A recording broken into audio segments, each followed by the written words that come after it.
AD से इस्लामाबाद में D चौक में पीटीआई एहतजाज केस की समाअत। बुशरा बीबी की 13 अबूरी दरख्वास्त से जमानतें 7 फरवरी तक मंजूर कर ली गईं। अदालत ने 5-5 हज़ार रुपए के मुचल्लकों पर जमानतें मंजूर की। आइंदा समाअत पर पुलिस को रिकॉर्ड समेत पेश होने का हुक्म दिया गया। इसी पर बात करेंगे। अवैस अब्बासी हमारे साथ मौजूद हैं। अवैस, समाअत का हवाला बताइएगा, मजीद क्या अहकाम जारी किए गए हैं?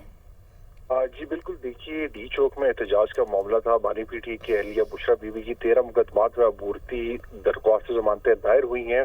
बुशरा बीबी आज खुद जो है पेश हुई है, उनके साथ वकला की टीम भी पेश हुई थी।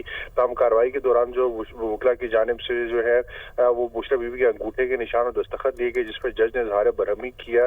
इसके साथ साथ जो है बुशरा बीबी के जो है तकरीबन 7 फरवरी तक अबूरी जमानतें मंजूर कर ली गई हैं। अदालत ने 5-5 हज़ार मुचल्लकों के एवज जो है वो जमानतें मंजूर की हैं। आइंदा समाअत पर पुलिस को रिकॉर्ड समेत पेश होने का अहकाम जारी किए गए हैं। जी ठीक है, बहुत शुक्रिया अवैस अब्बासी, आप हमें आगाह कर रहे थे।